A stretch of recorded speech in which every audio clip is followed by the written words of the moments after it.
Recording in progress. I know. I know. How's it going? Good, how are you? Good.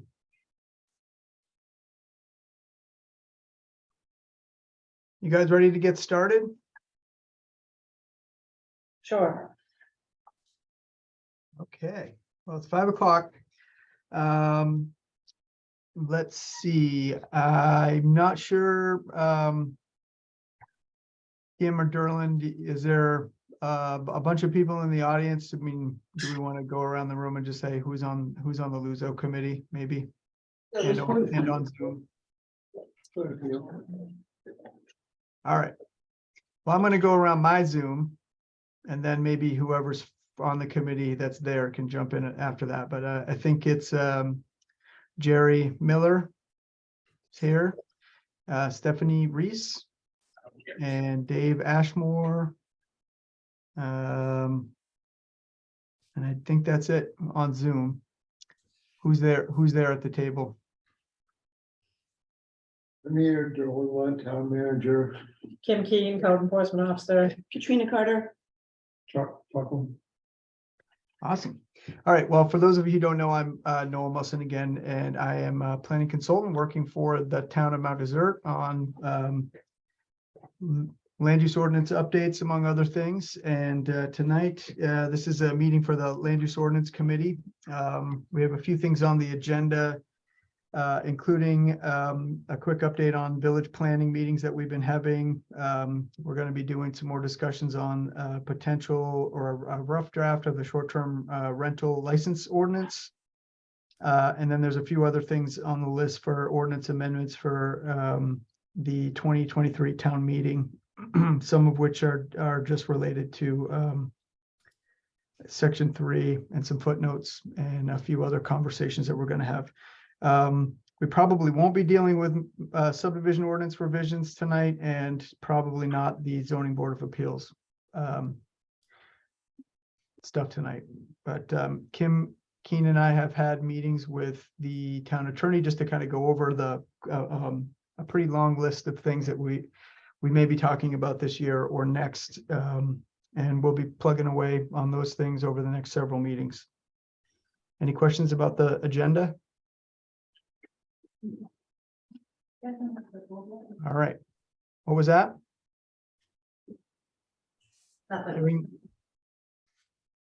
Okay, I guess we're all set.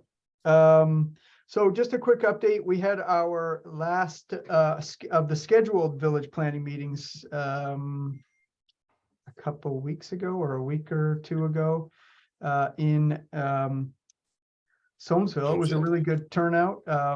I think Jerry was there, Kim was there. I see a couple other people in the audience on Zoom who were there. It was a really good turnout. I think there's probably close to 50 people there. We had a lot of good discussions at the table. I think very similar to the common theme that we've been hearing at the other meetings, you know, in terms of how special a place the town of Mount Desert is, and all the nice unique features that individual villages have to offer. We talked a bit about housing. We talked a bit about unsafe traffic and speed patterns, a little bit about loss of community due to you know, things becoming less affordable and less year-round, a little bit about parking and some other things, a little bit about the commercial activities in sort of the, I'll call it the historic part of Soamesville, but that may not be how we want to term it. All in all, I thought it was a really good meeting, and overall, we had a lot of similar kind of conversations, I think, in each individual village that were, you know, how unique each of these villages are in Mount Desert, that we need to start maybe thinking about those kinds of things as we start to plan, you know, for the comprehensive plan or for future land use amendments and those kinds of things. I don't know, Jerry, did you have any other reactions to the meeting? Or I was amazed at how many people showed up. yeah, that was probably the biggest thing that came out of that. How That was surprising. quite a surprise. And Yeah. the discussion of what Soamesville actually is. Yep, that was Yeah. interesting. Yeah. all in all, I thought it was a good meeting. Yeah, it went very well. Yep.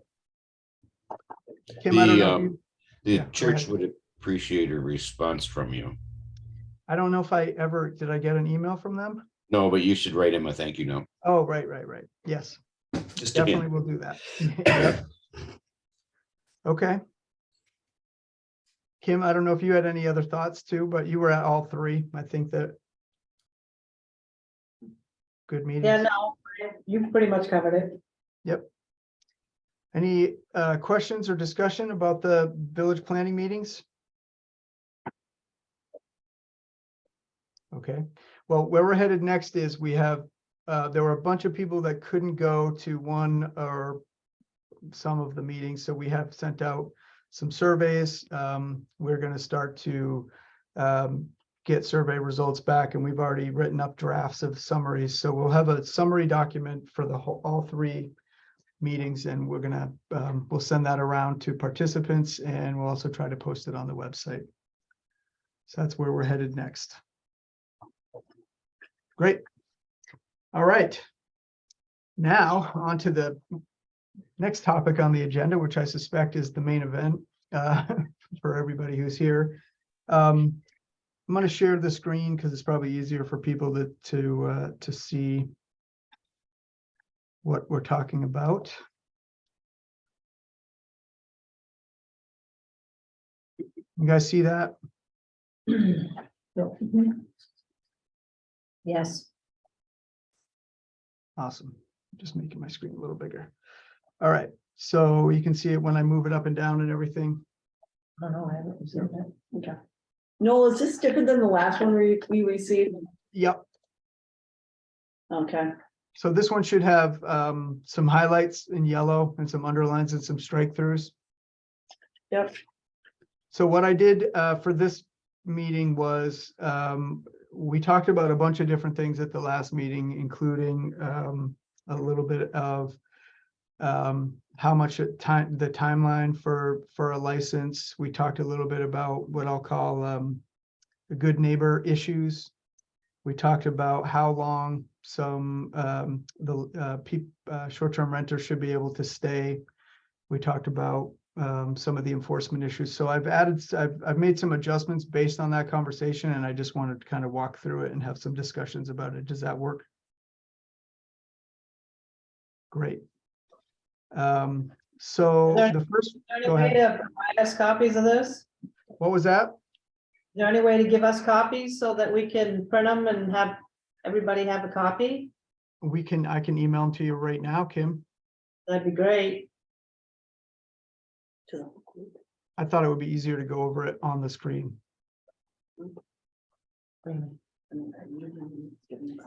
It is, but it's still a good idea for us to have copies. All right, stand by. We go make them some copies. Yeah, it's more sending it to me. So. Print it. We can continue if you want.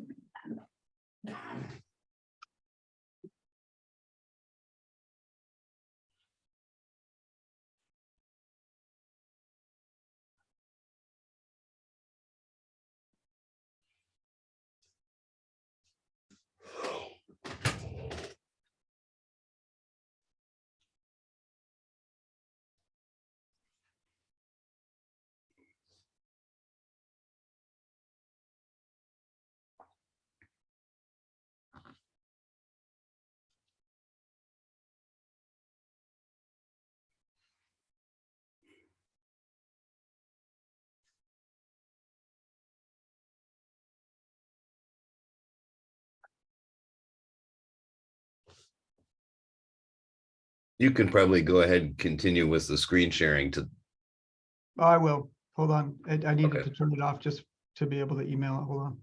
okay.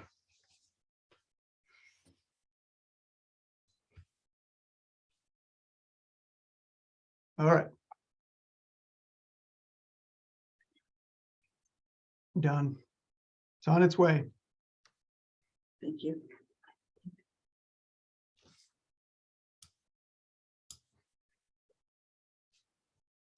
Screen sharing should be back up. Okay, so I'm just gonna keep walking through it and then we can pause and go back to things as people have questions or whatever. But so the first thing that I wanted to just make a quick modification on the purpose statement and include the short-term, the occupants of short-term rentals and community. I changed residents to community for a couple of different reasons, just to make some adjustments to that would include the fact that we're trying to have some life safety issues, or not issues, but requirements in the ordinance itself. And just to kind of make it a little more broad based on the purpose. So a pretty minor change, but I highlighted it. Just Are to show these you. life safety requirements the same as the ones if you have a certificate of occupancy, have you satisfied those issues? Or is this going to be an extraordinary inspection that the town requires? No, we can go down through that list. And I'm going to kind of walk through the whole ordinance. So we're at the purpose statement right now. But I would say the life safety requirements are more like make sure you have a smoke detector and carbon monoxide. That's what they are. But we'll walk through. And I'll pause at that section so we can have a discussion about it. What was that? Well, those things are required by law, right? Yep. So All right, so I'm going to skim through this one. The applicability section, we talked about the last time we talked about having the people who are owner occupied, but they rent out a room in their house, making sure that that wasn't, that was exempt from this license requirement. So what I did was I basically changed, there was something in the last ordinance under definitions called residential rental accommodations. So this change is basically to try to just exempt people who are living in their house and rent out a room in their house. So I'm calling it owner occupied residential rental accommodations they're exempt from this ordinance. I think that reflects what we talked about last time.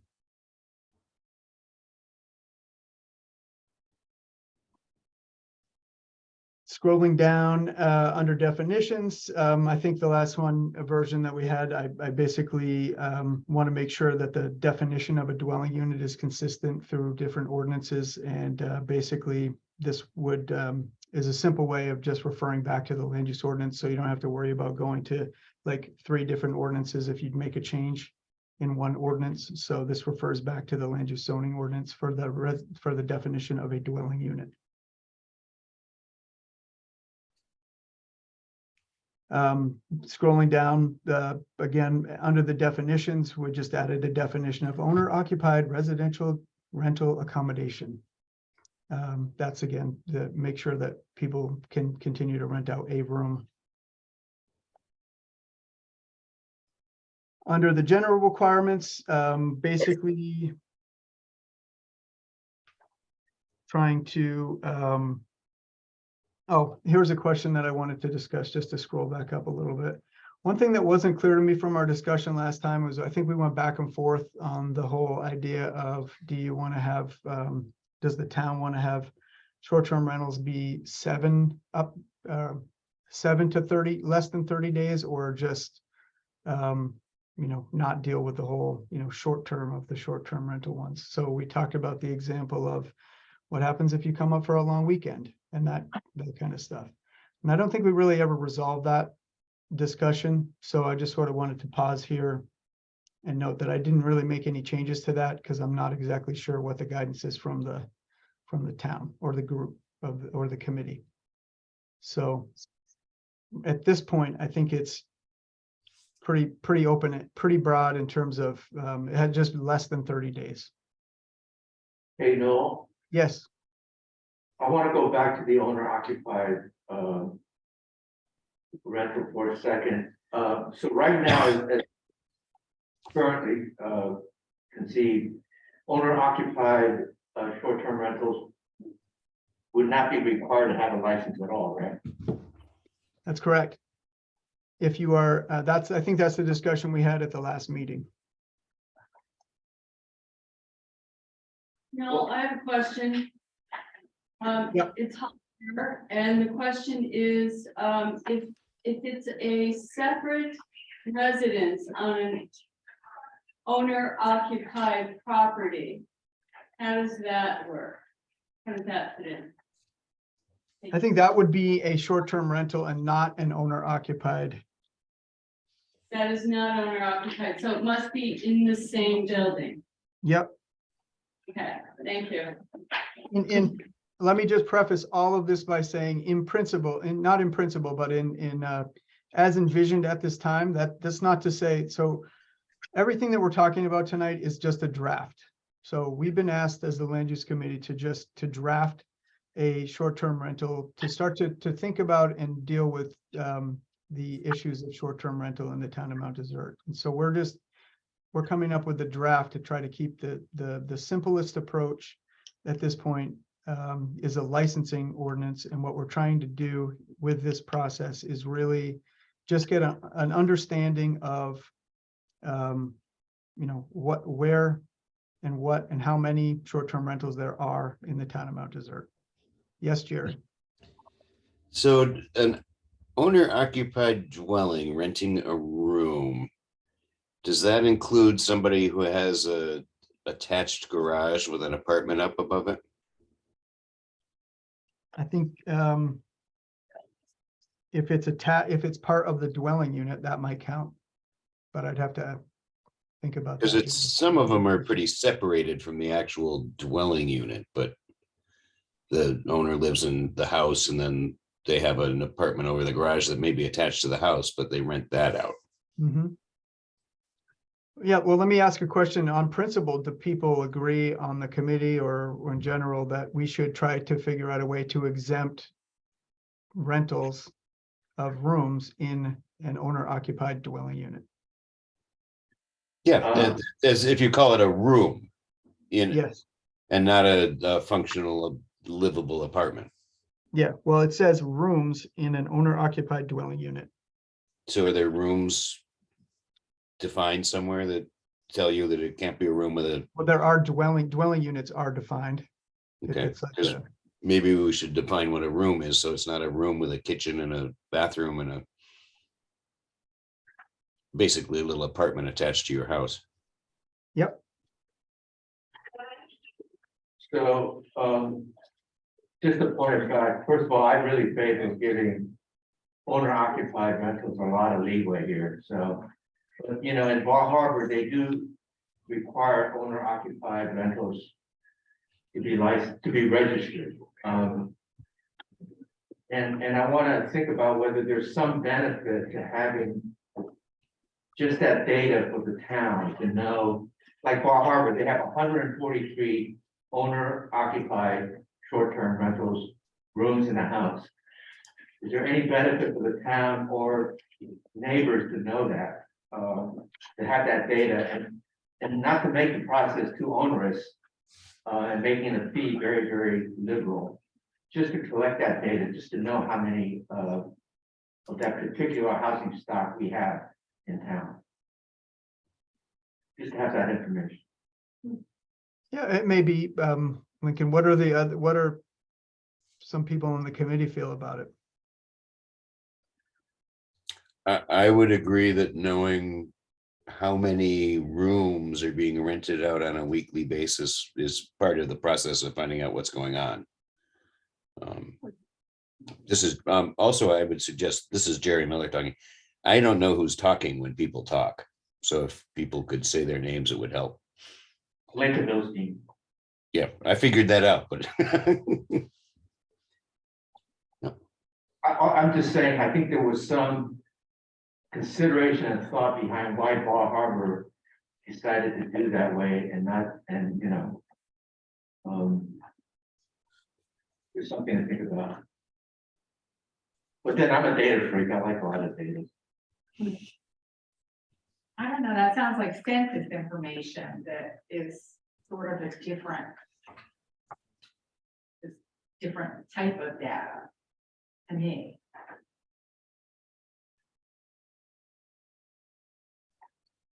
This is Katrina, and I think my first question is, 30 days seems like a long term. So I just wonder if a short-term rental should be less than 30 days. I mean, 30 days is a long term. I do a lot of rentals and I have some that are 30 days, but I have a lot more that are short-term rentals that are less than 30 days. And I bet Kate at the Knowles Company might agree that you wish for the 30-day rentals, but the norm is much less than that. So I think that's our first, I think you have to define what is a short-term rental first. And I think 30 days is too long. What would you propose? 15. What should put on 2 cents? So Katrina, can I just pause that for a second? Because I think we can work on defining what a short-term rental is, but I just want to wrap up the first conversation that we've had, that we're having, and then work the way through that, if that's all right. Yeah. So I think Lincoln had a suggestion about doing the collecting data on rooms that are rented. We're hearing some comments that might be a little more than we need to know. I think just to put a pin in this conversation a little bit, what we can do is I'd like to just leave it in for now, but then start to think about, you know, when we're working on the application form, we can start to collect, you know, figure out what kind of data we want to collect and actually have that conversation in a little more detail. But I think it's a really interesting, you know, idea. And I understand that that's what Bar Harbor does. So we may want to just put a pin in that conversation and pick it up as we work through the draft next time around. This will be on the agenda for the next meeting too, by the way. It's quite a bit of work to do here. Does that work for everyone? Fine by me. Great. All right. I see some shaking heads on Zoom and no comments from in person. So also next time I will be there in person because it'll probably be easier to facilitate this meeting. All right.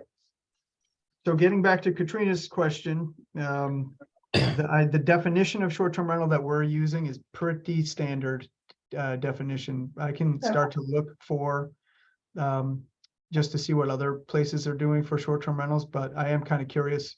What I heard you just say, Katrina, was 15 days.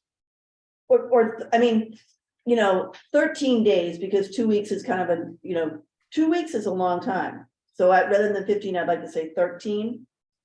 Because that's anything less than 2 weeks. So I'm wondering what are the impacts that are different from a 30-day rental as opposed to a 15-day rental? Like, what are the things that you wouldn't want to know about if you're renting out for less than a month that you would want to know about if you're renting out for 15 days? Like what in your mind, what's the distinction? It doubles the turnover. Yeah, but In a this rental. covers that and it covers everything up to that.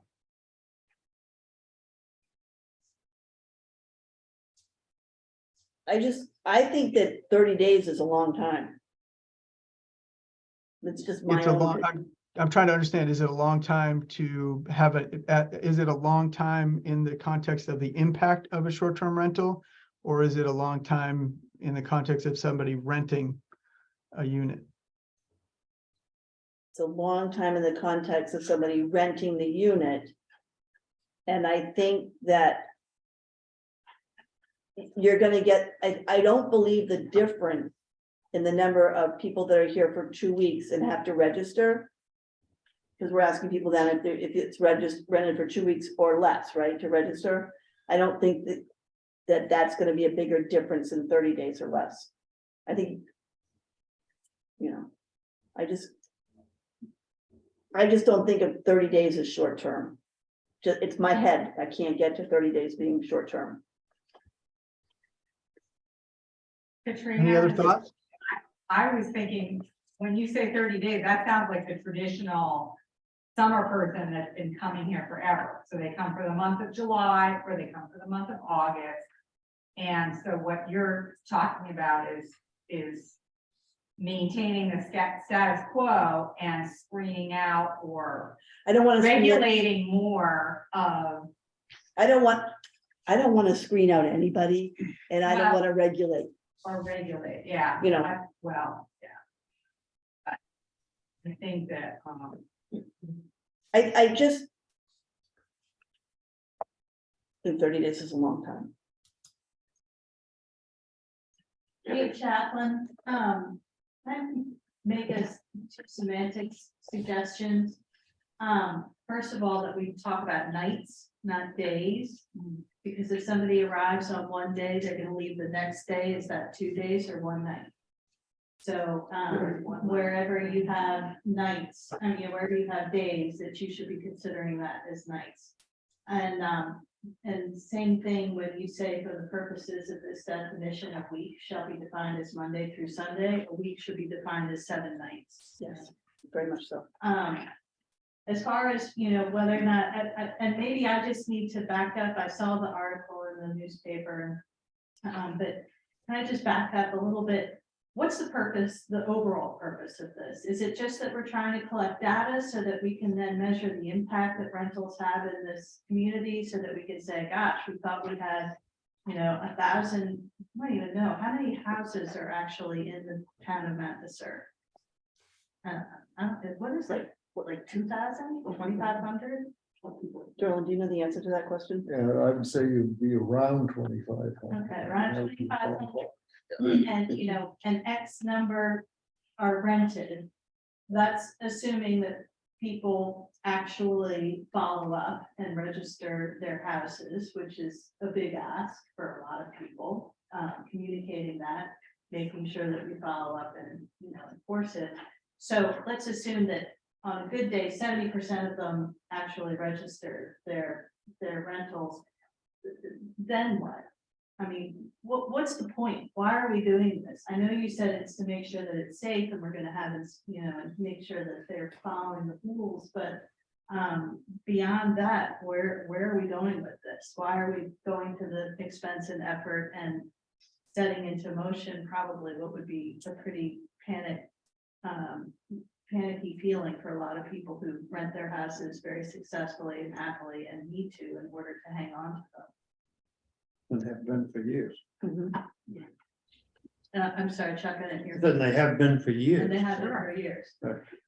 I don't think anybody is targeting those people who've had that rental for years, but just today, and I urge all of you to go back and read it, one of the best studies ever done about housing on this island was in 2018, written by Noel and another consultant with the Island Housing Trust, which stated in 2018, from April 2015 to April 2018, Airbnb and short-term rentals on those platforms went from 11 in 2015 to 110 in 2018. But Okay. is that indicative Can of, I finish? oh, sorry, Today, in the town of Mount Desert alone, you have 197 of those listings, which have no limit on how many nights. That's not true. What? That's totally false. I run one of those Airbnbs. We have limits. So in the summer, we have minimum 1 week. Yes, but those are self-imposed, limits.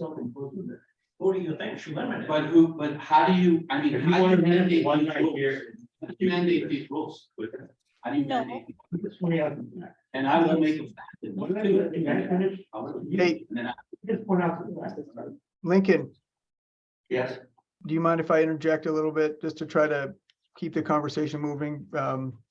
You know, what I think we've been asked to do as a land use committee is to come up with a proposed approach that the town can use to try to either get ahead of or understand issues and implications related to short-term rentals. That's what we were asked to do by the Board of Selectmen. So the purpose is of not this, our group.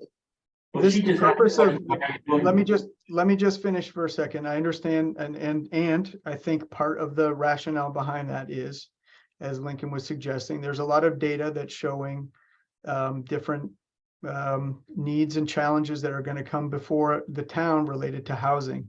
And short-term rentals tend to be one of the issues that gets brought up when it comes to issues of affordability, issues of availability, and all those things. So I want to also preface all this by saying nobody from my perspective and my observation is saying that all of the historic short-term rentals are a problem. I think everybody on the land use committee has acknowledged multiple times that it's a part of the town's history and culture to do seasonal rentals, both long-term through the 30-day rental process, summer people coming up to rent a house or whatever. It's part of, my grandmother used to rent her house out so she could pay for taxes. Everybody recognizes that.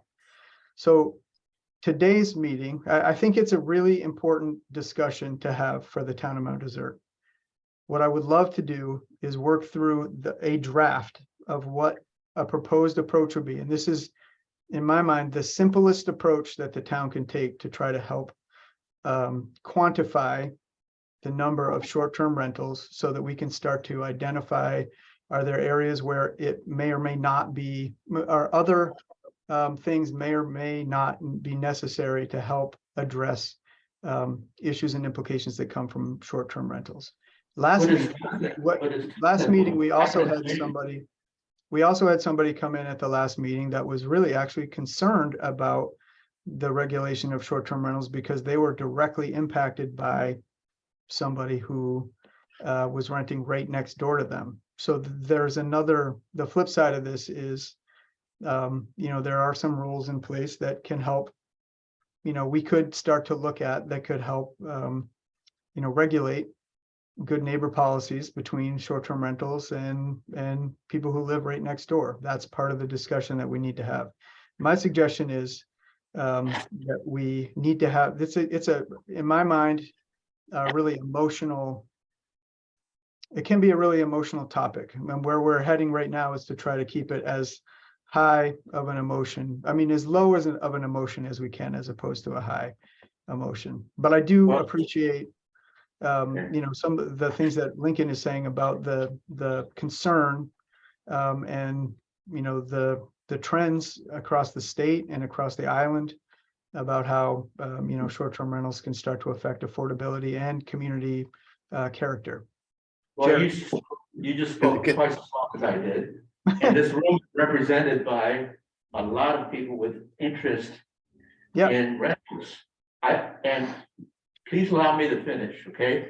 Please. Because I'm asking you to go back and read that study. I will. Said we had 110 Airbnb rentals in 2018. I looked it up today. You have 197 in this town alone. In the 3 towns of Southwest Harbor, Tremont, and Mount Desert, you have 700. Remember, you have 110 in 2018. In the town of Bar Harbor, you have 650. On this island, we now have 1350 Airbnb and VRBO rentals. Okay, think about that for a second. From 2018, the problem is not your traditional weekly rentals. This is a beast that exploded in 2018 and 2019.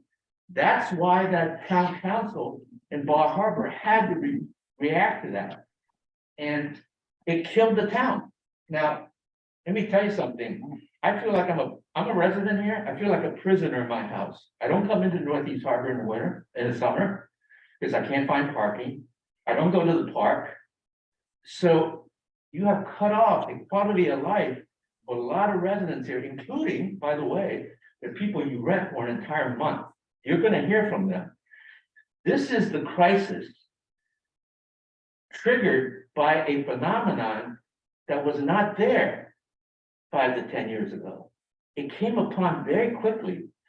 And to her point, why are you doing this? I don't know why you're doing this, because you're not going to fix anything. And she's right.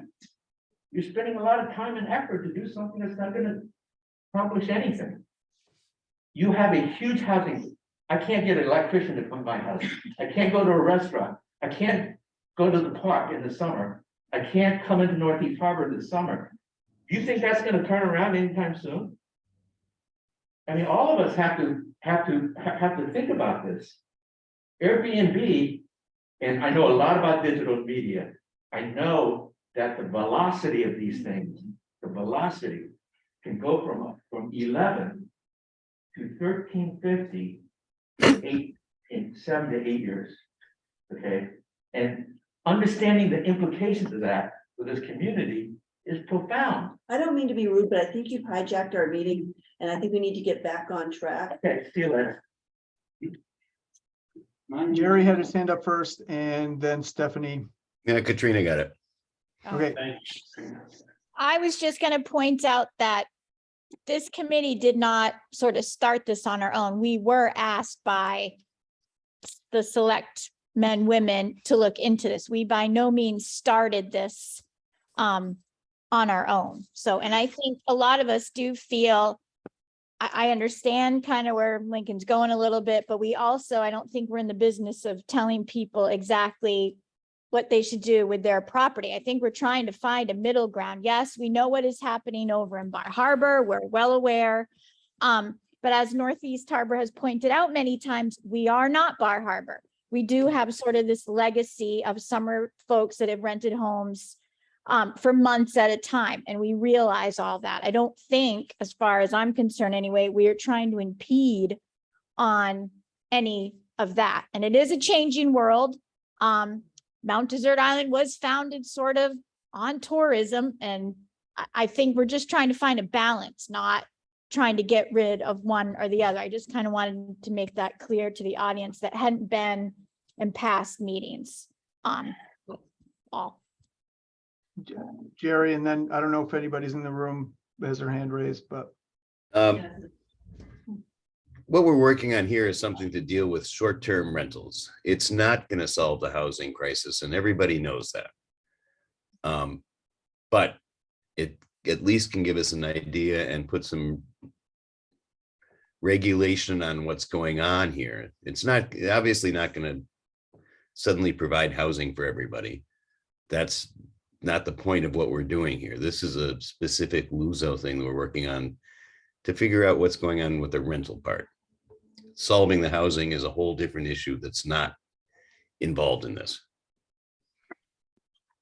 I want to just back up a little bit to say that my question really was a genuine question. I wasn't trying to challenge, why are we doing this? Because I really was trying to get at, what's the end goal here.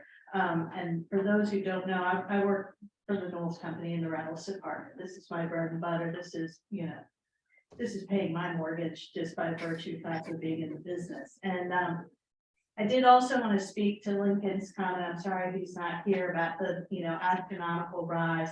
I think that those are not reliable numbers because, just because a platform has suddenly become popular doesn't mean that those rentals weren't always there. When I went back and looked at 2017 at the number of rental properties that our company represented then versus now, the number actually went down. And that's because so many are renting privately where they used to rely completely on an agency and they are, they've always been renting. I don't disagree that rentals have gone up. I don't disagree that it has an impact on year-round housing. My street is a prime example of it where I live now in Sylvan, in Sylvan Road. So it's definitely something that's worth looking at. I think it's just going to be really incumbent on the town to make sure that if they're rolling out this registration process, they really need to make it clear what your end goal is, what your objectives are. Are we trying to protect the integrity of the town and of the tradition of rentals in this town? We don't want to become Bar Harbor. Trust me, you don't want to become Bar Harbor. But I don't, I think we just need to make sure that the public is aware that this is just information gathering, that, we're not trying to come in with some draconian rules and everybody has to,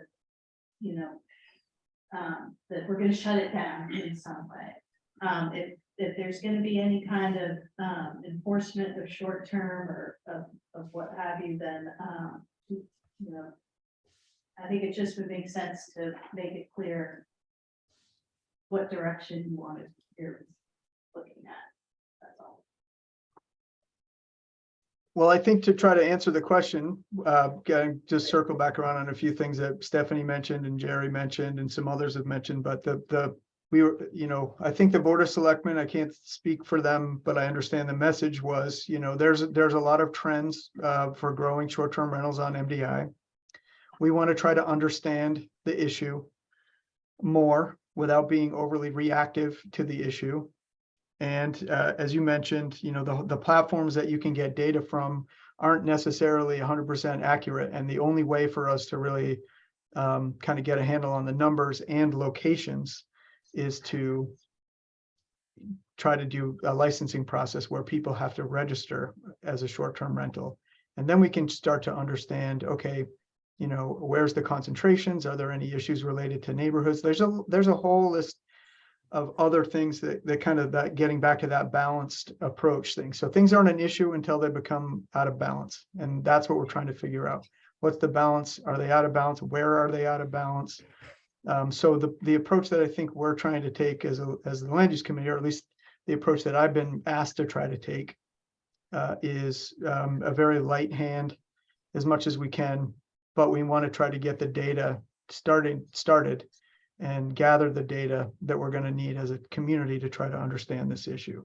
I agree with Jerry. When I think about short-term rentals and affordability, short-term rentals is really one small slice in the overall pie of short-term of affordability. And there's lots of other things we're going to have to try to work on in order for that to be, thinking about year-round community and those kinds of things. This is one piece of it, but a smaller piece of it than a bunch of other aspects. But it's something we've been asked to do. We're working on this as a draft. I guess what I'd suggest is I'd love to try to work through a couple of the questions that I have on this draft, and then we'll pick up the conversation in more broad detail at the next LUZO meeting, if that works for everybody. Good with So me. I'm seeking input on some of the things that we need to consider in a draft. So we've agreed to the approach, which is a license. Now we're working on the details of what that license might look like, and then the process will continue on, to have the town decide what they want to adopt or not. That work? Good with me. Great. All right, so I don't know if we ever resolved the issue of 15 days or 30 days, but Katrina, I think we should take your comment under advisement. Let me do a little bit of research on that, and then we can have a more lengthy discussion about whether or not we reduce, what the pros and cons of reducing the timeline. Does that work for you, Katrina? Sure, but I think you also really need to think about what Kate said regarding using the word nights rather than days. No, I already wrote that down. That was a good Okay. one. Yep. I did not lose that. And Yeah, also, nights instead of days. I've got that. Yep. No. Yes. I agree with Katrina. I think 30 days is, in my mind, is not really a short-term rental. I mean, there are some Airbnb where you can rent just one night through Airbnb. So 15 days eliminates 15 turnovers. Yep. Okay. Well, again, I just want to think about that a little bit more, Dave. But I wrote it down as an edit. All right. Moving on, we're down to past the definitions. Under the short-term rental general requirements, this is the license renewal process. Actually, I think last time we were talking about this, and what I tried to do is make it simpler. I'm not sure if this language actually does that, but it's really effective. The way I think it reads, but I need to think about it a little bit more, is the license is really effective for a calendar year. And then you can renew, you have to renew after that. And what I try to do is take that sort of like deadline time out of it, so that say you ended up owning a property in March and you want to get a license in March, you can just get it, but the license is only valid for a calendar year. Or you all of a sudden determine that you need some extra money and you want to rent out your short-term rental for the summer and then move to camp or whatever it is, like you can decide to do that in, you know, June if you wanted to, but it's still only valid for that 1 year. Does that concept make sense? And is it reflective of what we talked about last time? But the license costs the same amount or the registration fee? Okay, Yes, it's not a retroactive fee. It's still the same fee, and which it's is not a set by the prorated board, fee. but I was trying to take out the complexity of like, you have to get the license by such and such a date and that whole thing. So I think that might also save some rush for town staff. Potentially. So we're going to think through that one a little bit more, but that's the concept here. So that's what you see highlighted in yellow under number 1, which number 1 should not be edited. It's just the yellow and the strike throughs. So that's the concept. Transferability, also effort of trying to simplify that. Before we had the idea that if you bought a house from your, you know, if I sold my kid a house and they turned it in and I had a weekly rental there or a short-term rental there. And then I sold it to my kid and the license transfers to them. I just said, any new license any change in ownership just requires a new license. I'm just trying Much to make it cleaner, much much cleaner. much simpler, but it's not denying the license. It's just saying, if you're going to sell your house or whatever, just get a new license. Well, there's no discussion on limiting the number of licenses now. Say that again. There's no discussion on limiting the number of licenses. No. We haven't discussed that yet. Nope. That's not part of this. That's not part of this ordinance.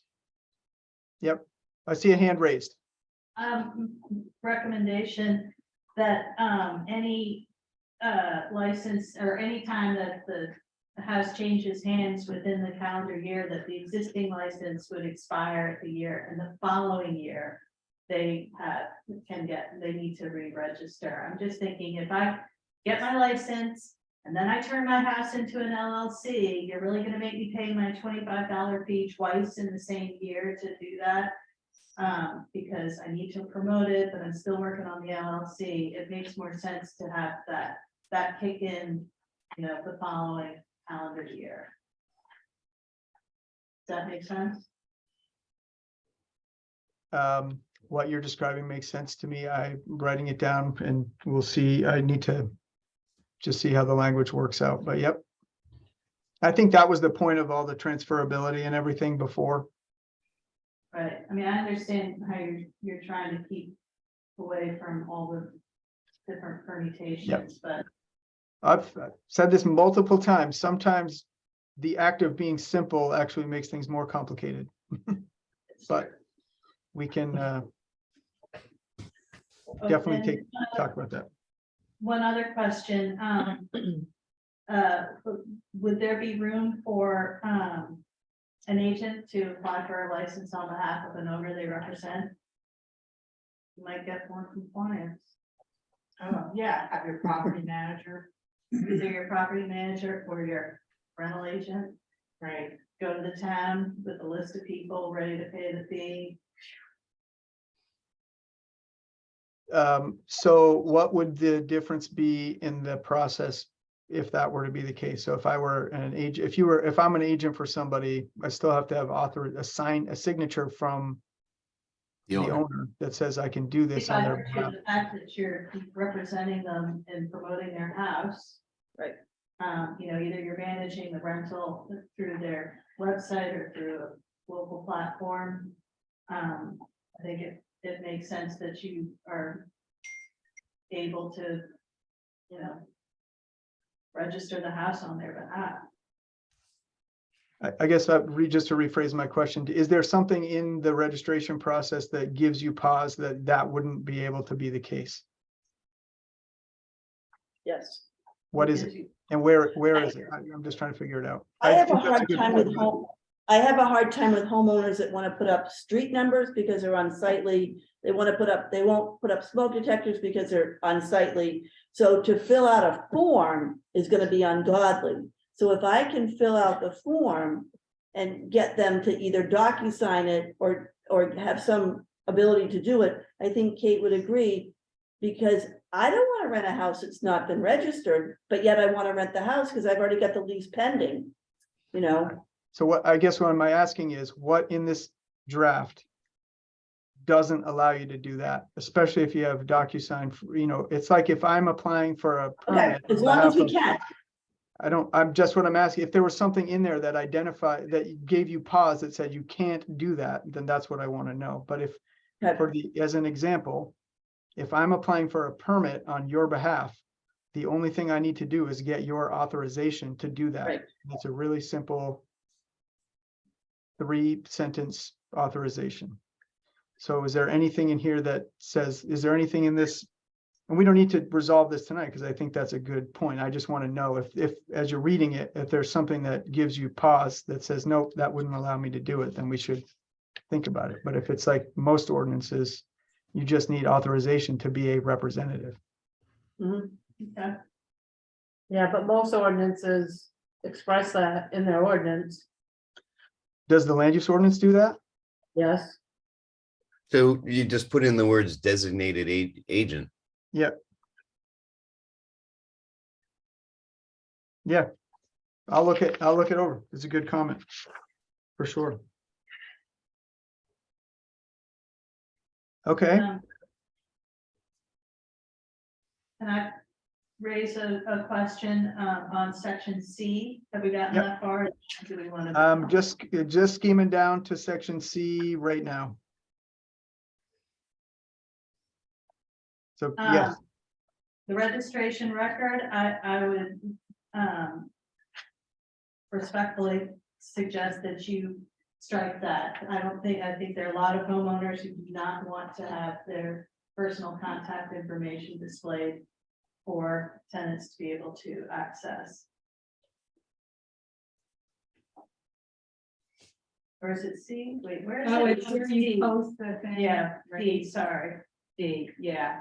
Those I would posts like in that plain either. sight. so License number, name, address of the area, the address of the house. I think that's completely appropriate, but I don't think. I have homeowners that don't want their addresses out there. I mean, a local contact person, that seems appropriate if they want that, but I don't think we should require them to have their home address.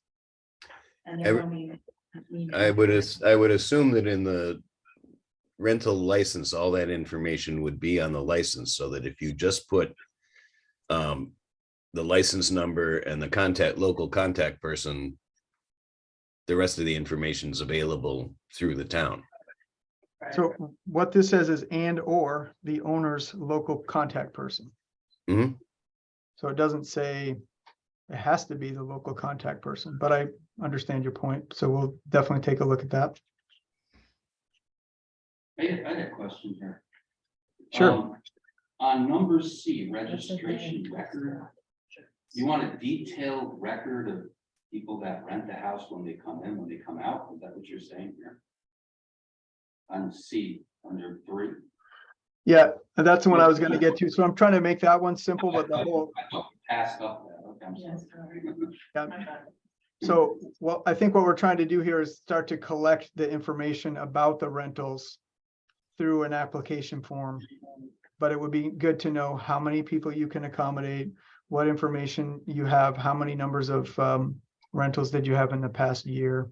That kind of information is what we're trying to collect.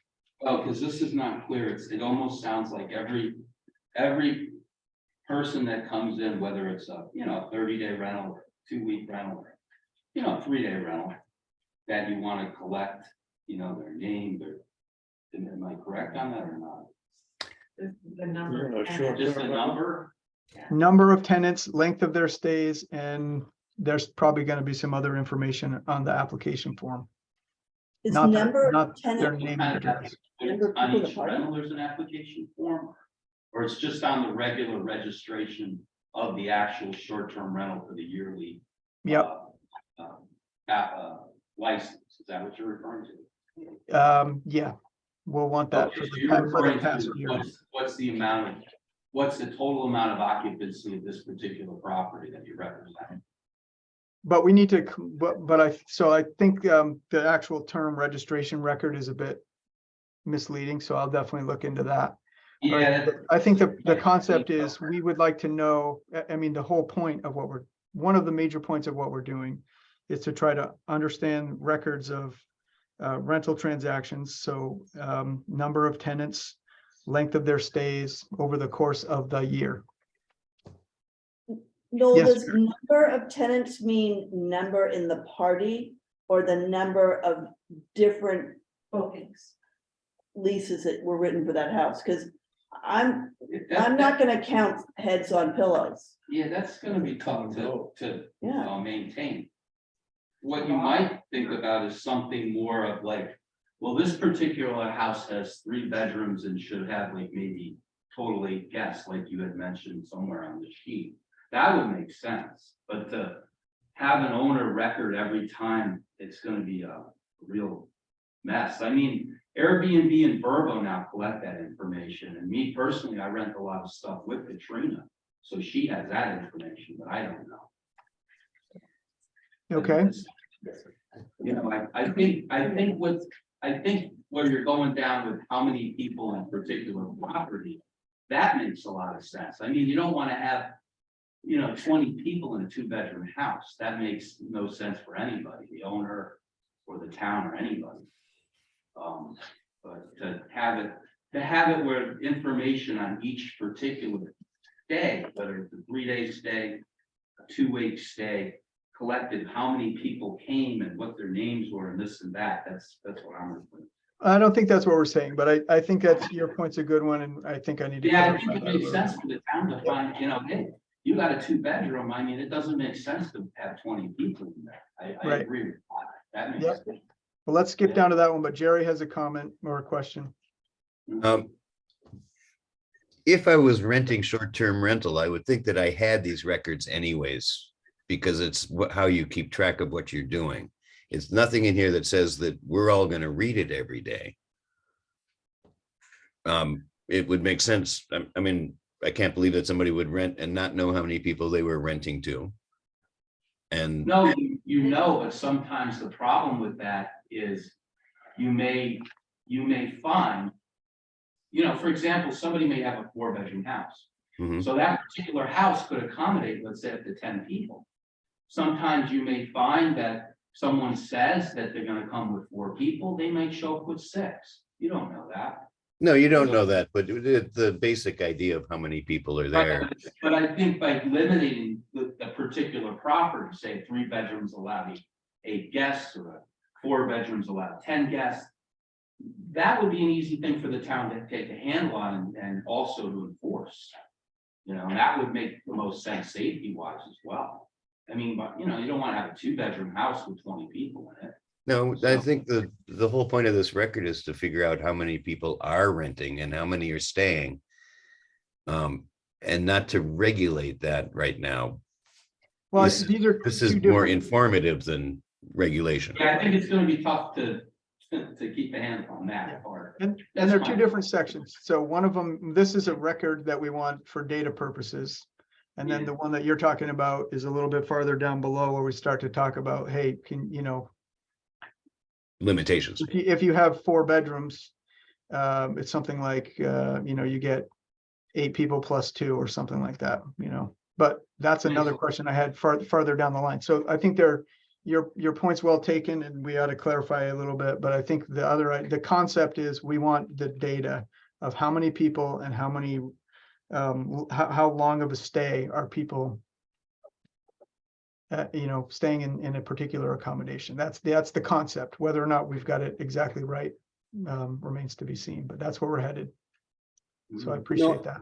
No, that's gonna be a very hard thing to be accurate on. What I find, I have a weekly rental, and most of my rents are for a week, some are for 2 weeks. And what I find, even on a weekly rental, different family members come and go. So on my lease, I put the name of the people that are actually paying for the lease and jot down on my records how many people of the lessees are going to be there. But the kids come and go and parents come and go, and not exceeding the capacity of the house. But I mean, that's a very difficult thing to keep track of. But if you know the capacity of the house and you know how many people, how many nights that house was rented, you can figure out what that number. I think that's the clarity that we're trying to make. Like the math is there. I don't think it can. That But is, you could, you're missing my point. It can be a 4-bedroom, or mine's a 3-bedroom house. And quite often there's only 2 people there. So are we going to say that there were 6 when there's only 2? But then you know that there were 2 people there on those 3 days or whatever. So why can't you write that? Don't you take records of that? You just, That's just it, you don't always No. know. And especially when you're talking about some of these larger homes that are 6 and 8 bedrooms, that's a difference of 4 to 18 people in some cases. I think really the data that you're trying to collect though, is not so much how many people are staying in the house, but you know, how many turnovers you're getting every summer, right? We're trying to figure out, or do we have a lot of 3 and 4 night bookings, or are we looking at mostly week-long bookings? And where you're, you know, first of all, I think this registration would have to be executed in the renewal process, not in the application process, because if they're doing it in the spring, they might not have a full season yet. They don't know what they've got. In the renewal process, they can look back at the past summer, know that they had 4 turnovers for, you know, X number of nights. And I think that's really what we're trying to figure out, is whether there's a lot of traffic going through. So maybe focus instead not on the number of occupants, but you know, say what's your maximum. Then you know what the maximum is for that particular house. But to know, you know, how many 4 night and less, how many 4 to 7 nights, how many 7 to 14 nights, how many 14 to 30 night bookings did you have? I think that would be an easier thing for a homeowner to fill out. And we'd get to the data that we're really trying to collect, is whether or not we're looking at a lot of short terms or some long term. Jerry, I don't think anybody's trying to count how many people come in when you rent a house for a week and your brother comes and sleeps on the couch for a day. Correct. No one cares about that. So let's not ask the question. That, you know, that's not part of something that anyone has to keep track of. I don't have to count when my family comes to stay here. Suddenly my 2.3 bathrooms don't count anymore because I suddenly have more people. It's just a matter of how many people are staying there a week at a time or 3 days at a time. Again, turnovers is right, but the occupancy is just so much. And no one's asking anybody to count that somebody came and camped out in the yard for a day or came up from Camden and spent a day. let's try to, I think it's really good comments, and we'll try to continue to make this part a little more refined. As long, also the next one, D, about the license name, address, those kinds of things. Mhm. Thinking about the review process, we've got a little bit more to work on here. Derlin, we've started to do some research on management, and we'll get back to you on that one. Also, I just sort of took out the whole, like, the original draft just said, this is from a model I use, so it said shall inspect licensed premises every 5 years, and then I just put it as may. Try to make it easier. Had a question for Kim on standards. I'm not really that familiar with these things, but are these the standard kind of fire extinguishers? Or are we getting a little over our skis here? Should we take this out? Yeah, that's true, yeah. I'd take that out. more of an insurance requirement, I would think, right? Yeah, yes, definitely.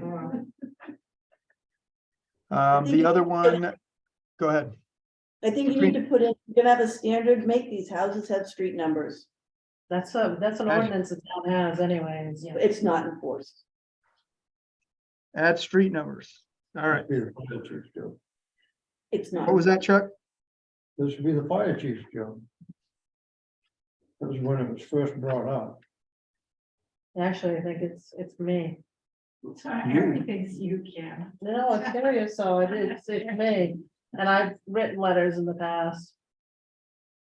But yeah, I don't disagree. Yep. It I has think to be- somebody earlier, I kind of punted the conversation about standards, but these are the standards that we're talking about. You got to be in compliance with your property taxes and water and sewer fees if they're applicable. You have to have smoke alarms, you have to have carbon monoxide alarms. Again, you might say that these are already required, but it's good to be redundant sometimes. Portable fire extinguishers, and I think Katrina actually was the one that brought up the fact that it was sometimes a little bit of a fight because sometimes they're a little unsightly. They are unsightly. Yep.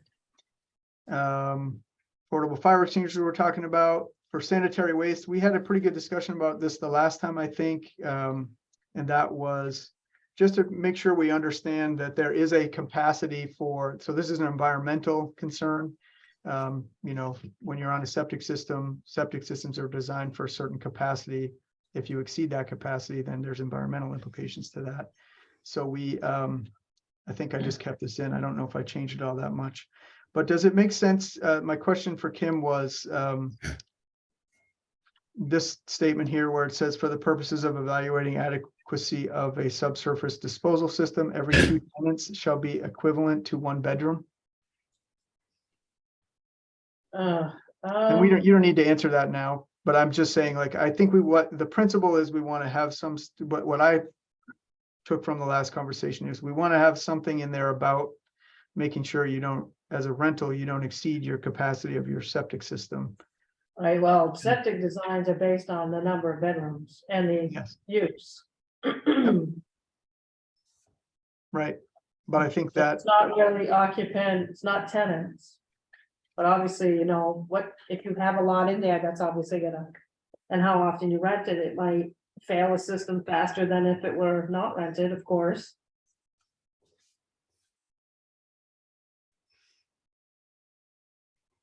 yeah, so I think I just want to do a little more research on this to make sure that's what some other communities have done, so we plugged it in. Parking seems to be an issue in Mount Desert, so we have some parking standards in there. I added these ones only for discussion purposes, so I thought it would be interesting because we talked at the last meeting a little bit about some kind of, I call these like good neighbor guidelines, but you know, trash removal on a weekly basis is one. There's some other communities that I've looked at that actually do have like good neighbor policies. I'm not sure that's really something we want to get into here, but if there are other kind of good neighbor standards that we want to consider, we could certainly plug them in here. And then the last one I have is for occupancy limits. And I think that's part of what we were talking about a little earlier when it comes to the record keeping. But again, trying to keep the, you know, capacity of the rental to the capacity of the house. No, Yes. my name's Jean Fall, and, one of the things that occurs to me when I look at the good neighbor type, ideas is, these, like, some of the statutes I looked at, mentioned something about how much land you have. Like my situation, I have 5 acres of land, and I don't live right next to anybody. It's a different situation for me, and I don't live in town. So I don't really, my neighbors aren't impacted at all, and a lot of like little camps aren't in town. Like, Yep. they don't have any impact on anybody. So I don't know. I mean, it just seems like some of this. It's getting a little micromanaging. As I said, I'm only bringing it up as a discussion point, and some of the good neighbor things, that's why I said some of it probably wouldn't be applicable, and I'd be a little concerned about things being overly subjective, depending on who the neighbors are. But Yeah, I mean, there may be of these some things, neighbors are very Yeah. anguished for a minor thing. right, but there may be some things that are neighborly that you would think, I use the trash as an example of that for now, but I just put it in there for discussion purposes. So I don't think that's gonna end up being a standard.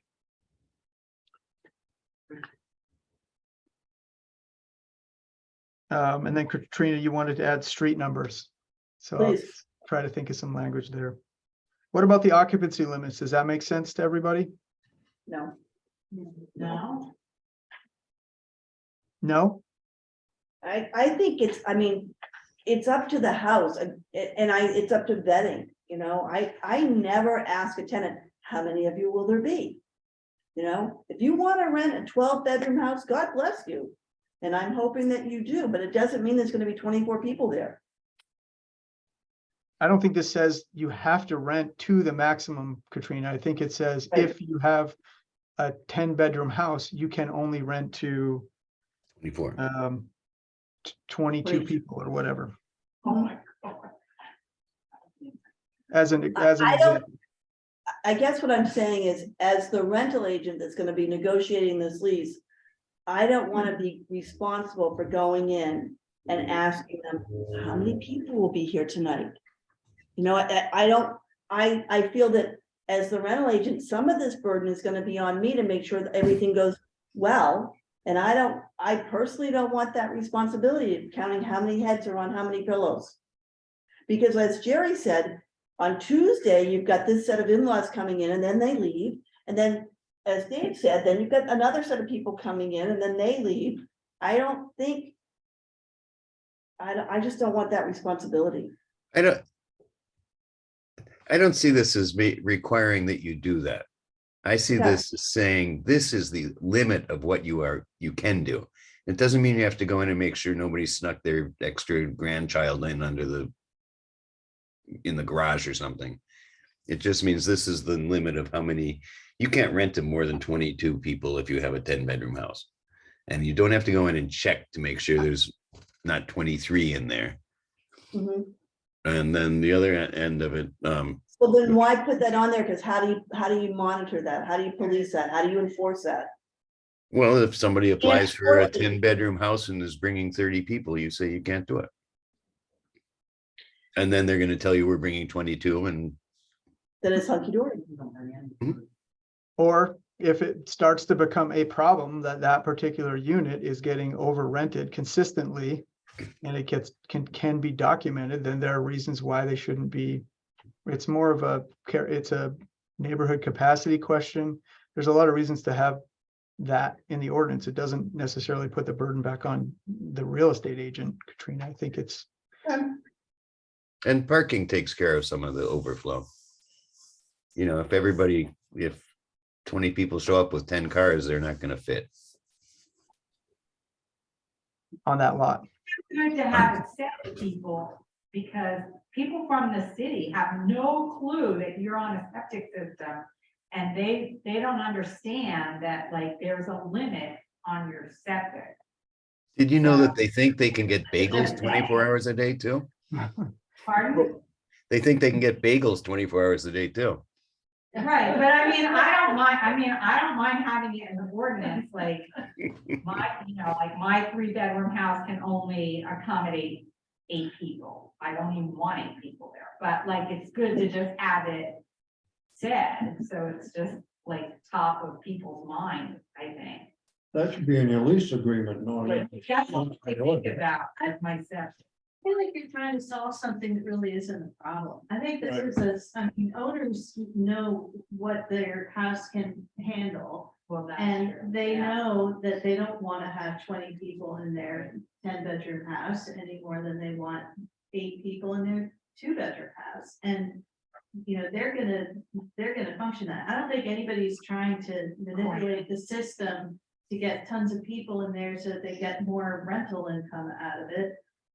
That's gonna be a self-regulating situation in my opinion. I mean, maybe, you know, as a sort of guideline, it's generally expected that a 3-bedroom house will have a maximum occupancy of 8, but if you're, you know, and sort of like the trash, you know, and the parking, if you're requiring owners to go through all of this steps, you're gonna lower the level of compliance in this because it's just too difficult, or it's, I don't know, it seems like you're creating regulations that are not necessary. I think maybe just a general clause that says owners are responsible for making sure that any parking spaces aren't impeding on their neighbor's land or in public ways. You know, you don't have to tell me how many parking places you got. Owners are responsible for making sure that tenant, you know, the trash is removed on a regular basis and that, you know, noise and, you know, nuisances, or rather the tenants are respectful of their neighbors. Owners are responsible for making sure that occupancy limits are within reason and appropriate for the capacity of the house. I think that's really all you need to tell people in order to do that. And if somebody's being obviously in, you know, infraction, then you can say, hey, look, you signed that you were going to be responsible for this and you're clearly not. But then you need a set of standards that they're responsible to. Well, I get that, but I think, you know, maybe it's creating too much of a vagueness, but the occupancy limit, for example, even what you've got here, 3 bedrooms multiplied by 2 tenants. Well, let's say the house has, you know, a septic system that can accommodate 5 bedrooms, but they actually only have 3 bedrooms in their house, and 2 of those bedrooms happen to be large with 4 bunk beds. Right. You know, their septic system can accommodate that number of people. It's appropriate for that occupancy is appropriate for that size house. So I feel like you can't get too much in the weeds here in terms of regulating what people have, because it's it defeats the purpose. I thought this wasn't about regulation, and that Right. sounds kind of like a regulation. At one point, we were collecting data, now we're regulating. Right. Yep, I would make science with 2 of my properties with this thing right here. Because we have the bunk bed in the trundle, and we have a huge bedroom with 4 twins in it. So we would be over the limit. Does the town really want to be responsible, taking the responsibility on what the homeowners are doing for leasing and renting out their own property? Where is All good concerned- points. Right. Yeah. You So- probably- Yes. Well, I mean, we actually have, you know, money invested in the properties, and we really would prefer not to have them wrecked with, you know, overuse. Right. So, yeah. I think it's appropriate to, you know, to raise the question. These are the kinds of expectations that, you know, reasonable homeowners, or that we have of reasonable homeowners to make sure they're being responsible, but I don't think we need to define it quite so. You know, with the exception of codes like carbon monoxide, and that's state law. But the other stuff I think is a little over the top. All right, well, I think those are good suggestions. I have like a fully edited, not edited, but fully blue noted version now. Thanks for everybody's feedback. As I mentioned before, we're going to go back to, we're going to be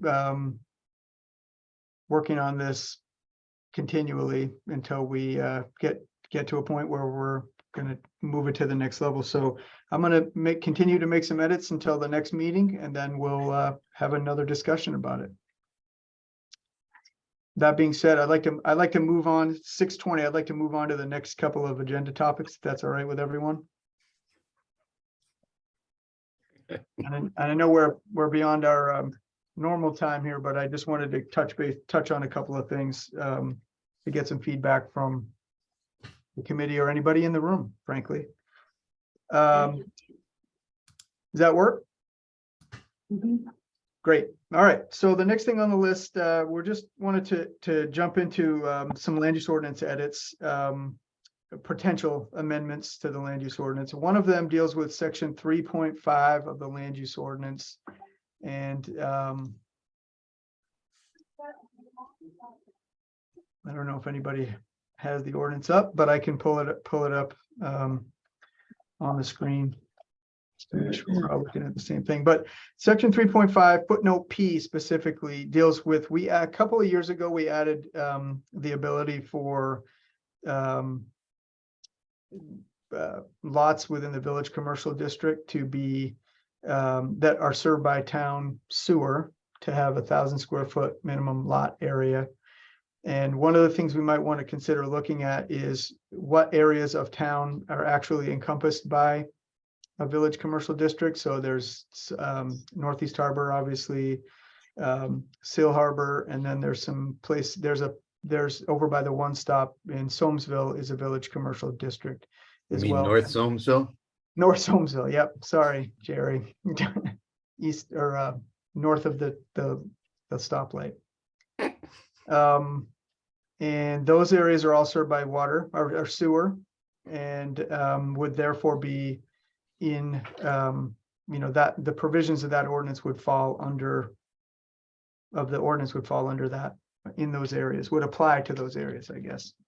And that means the density of certain areas might be a little bit different than what people are anticipating. So one of the things that I might draft up for discussion purposes is an amendment to that really focuses the density to Northeast Harbor and maybe Seal Harbor. But I'm just sort of keying up that as part of the conversation. Okay, makes sense for discussion purposes? Stephanie, you're rolling your eyes like you're not sure if it makes sense, so. She's All just right. falling asleep. Yeah, it's all this is exact fun planning stuff. All right. The next one is footnote C in section 3.5. Working with Kim, we may need to clarify just how private roads are measured. We made some adjustments. I don't think it was last year, but probably the year before that, about how you measure a setback from a road. And it's still not quite clear enough. So we may make some adjustments that clarify that setbacks from public roads and private roads are measured where they're measured from in a little bit more detail.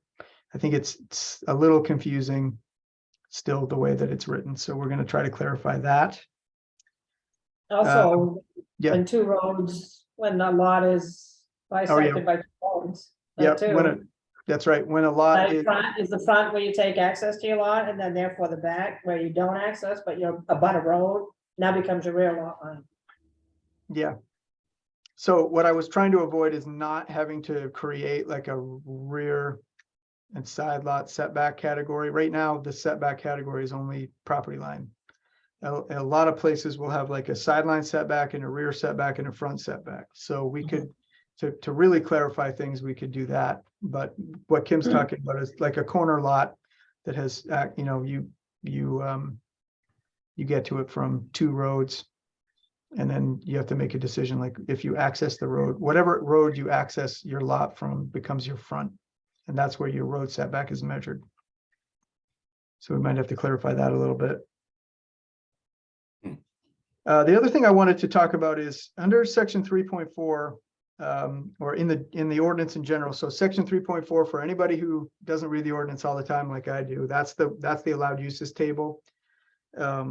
One of the things that I find really interesting about the way the ordinance is written is if I wanted to build, so my good example, I think it's a good example, is if I bought a lot of a parcel of land on Long Pond, and I spent so much money that I couldn't build a house on it, but the only thing I could do was put up a shed So I could like store my, the only thing I could afford was to put up a shed so I could store my, Kayak. floats and kayak or grill or whatever. Because the way that the structure of the ordinance doesn't really allow you to do that. There's no category for that type of structure. And it gets classified as an accessory. And so then therefore it has to be an accessory to something. The principal. It's accessory to a principal structure. So what's the, principal structure? And so I guess in principle, I just wanted to kind of have a discussion with folks about whether or not that makes sense in the ordinance, or whether or not we ought to look for some solution so that one could build say you wanted to just build a garage or a barn or a shed on a parcel. You can't do that unless it's like a accessory to my house, essentially. So I'm just throwing that out for discussion purposes. I'm not quite sure how to fix it yet, but that's something that I had on the list. So you're just That's, trying that's to, common in a lot of ordinances, and actually is. some ordinances actually cap a size. So that's- accessory structure. Yeah. How you measure accessory, like how you Agreed, measure whether or yeah. not an accessory structure becomes a principal structure is Right. is Right, very the common. aggregate, Yeah. yeah, either the total number of buildings or the square footage. Yeah, but I would say in principle, what I'm thinking is, should you be able to build a barn on your property without that being tied to something else, or a shed or a garage? Yes, Should be. Yeah, but the I ordinance would- doesn't- I would say that's very, very restrictive. It's not on purpose, Dave, I don't think. I just think it's something, the way the ordinance is sort of structured. I was trying to figure out, like when I was asking, or Kim and I were talking about this scenario, I've been trying to figure out, so what's the land use principle behind that? And I can't figure out what it is. So I'm trying to figure out if we should make a change. Well, So an you- accessory I think I structure- understand. If I were to break it into two categories, like the first thing is, these are just structures, and I understand I think I understand what the second thing Kim was talking about, which is, in order to be able to measure or determine whether or not an accessory structure or structure starts to take over, the as a principal structure, you have to quantify it somehow. And that's very common in a lot of towns. It's usually based on square footage. Kim's done a lot of good research on what other communities do. But it's the whole idea that if you just want to build a barn or a garage and nothing else, can you do it? Even if and I think a lot of it is tied to how the ordinance is categorized into residential, non-residential, commercial. And so we might need to just think about how that. would you have to add definitions of what that I can't, I structure haven't, was, so that you didn't build a barn and then sleep in it all summer? probably. Yep. So I don't know how complicated it is to unwind, Jerry. Before I really spent a lot of time on it, I just wanted to make sure everybody didn't think I was crazy. So it makes sense. It's just, Yeah. I want somebody to tell me, no, this is why it's that way. that I get. But if Yeah, I had a property on Long Pond and I could build a barn there, I'd probably sleep there all summer. Right. just don't do a short-term rental there, Jerry. Only if it's licensed. Oh, no, you could fit with the property on the shorefront like that. I could fit 20, 30 people in the barn and rent it out for weddings. Yeah, I think it should be fixed. Yeah, we'll look at it. It may not be that easy or something that we can tackle this year, but I'm just sort of putting a pin in it. Yeah. All right, couple other things we're working on, the zone change request. I think Kim brought up a couple meetings ago, but that's going to be on the list. And then one of the other ones that I just started working on, a lot of these are like minor tweaks, so I'm just going down keeping going down the list tonight. Section 5.5, this might kind of fall in the other items as needed category of the agenda, but can we expand? So currently, when you get a conditional use approval, you have to establish that use within 12 months. Can we expand that to 24 months? Seems like 12 months is a really short period of time to try to get things going these days. What did we expand, when this committee first started, we expanded something, if your building burns Yep. down, we expanded that to 18 months, right? That was the non-conforming use. Use, yeah, You no, could that be- went to 2 years, Did That that was go like to 2 years.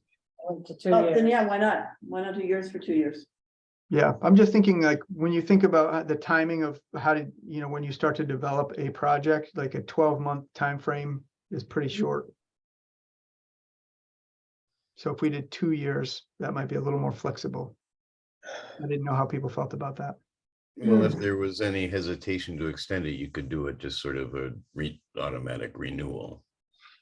Yeah, I mean, right now, I think what happens, Kim, you like, you can always go back to the planning board and get them to extend it, but I think what I was trying to avoid. No, the conditional use currently as it reads is if you don't establish your use within 12 years, I mean, excuse me, 12 months, 12 then years. it's automatically void and you gotta go back to the planning Right. board. Yeah, I was just trying to avoid the whole, Yeah, I agree that we should make it 24 months.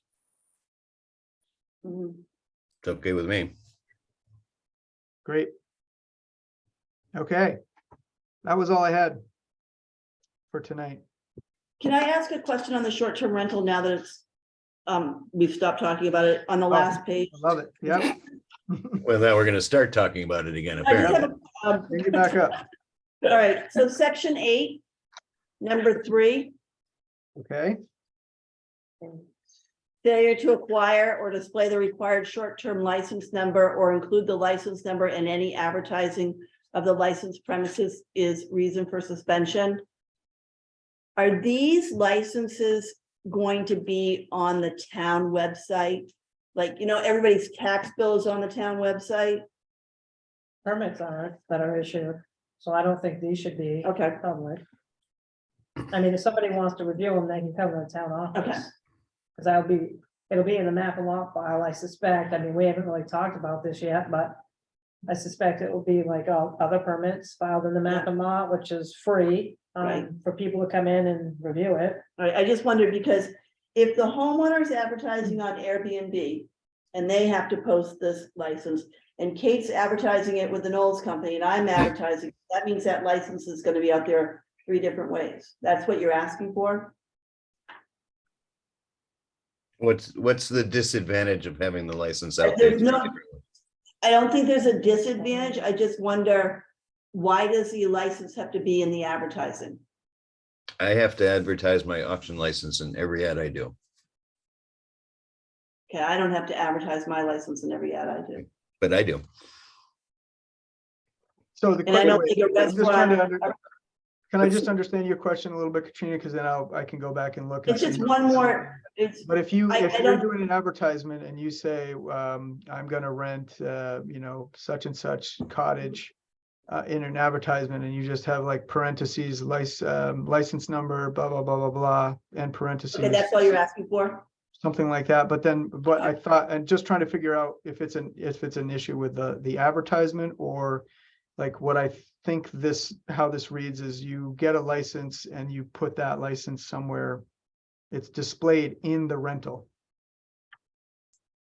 Okay, that's Not- not the way. I understood this. Yeah, so I just want to kind of track through your question and then. So if see- if I'm renting your house and I've got a picture of your house and I've got a picture of all the other things in your house, are you asking me to take a picture of your license and include that in the advertising? No, I don't think Okay. so. I mean, at the physical location, you should have a copy of the license. I think that's what it says. in- Right, that's what I think, but I don't call that the advertising of the licensed premises. I Yeah, I call think the it's license. advertising the Airbnb ad, my ad, the Knowles Company's website listing. I call that the advertising.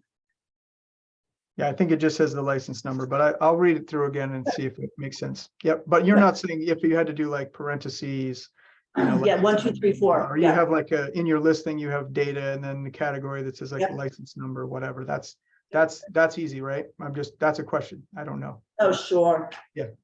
So aren't we again going from gathering data to regulating? When you're Yes. when you're asking somebody to display a license number, that's regulating. Okay, It's another rule that you have to follow. I mean, I don't know if it means that, I have no problem posting it by the front door, but to put it in every ad that we put out, I think it's overburdensome. okay. And what purpose does it serve? Yeah, I want to read through it and try to see how it tracks through. Dave, Thank you. thank you. I'll All right. I'll wait till next meeting. I think we have a bunch of stuff to work through. As I've said from the very beginning, this is a long process and we're trying to keep it as straightforward and simple as we can. So I appreciate everybody's time and comments. Thank you. Are we really meeting the week of Christmas? Yes, on my Christmas birthday, Eve. hopefully. That's my birthday. We got to meet that day, Which day is that? December 20th. 24th. Yeah, No, we but can meet December 20. You Let's can all do come it. to my house. We can only 12 of you can use the toilet though. I'll let me talk to Kim tomorrow and we'll email everybody and set up another date. If it's in December, great. If it's in January, we can work on that too. Earlier in December would just be better. It'd be December 20th, not the 24th. Yeah, it's the Well, I 20th. figured it wasn't the 24th. Damn it. Let's meet January 31st or December 31st. No, it's not. I think it's the 20th, right? Yeah, the week, it's the It's the 20th. 20th. Let's stick to that if we can. Okay. We got a bunch to try to work through and we're getting close to the time where we have to start thinking about public hearings and whatnot. The 20th is fine. Great. Thank you. Hey, Appreciate everybody's time. all right, Thank you. I'm gonna go make dinner now. Enjoy. See ya.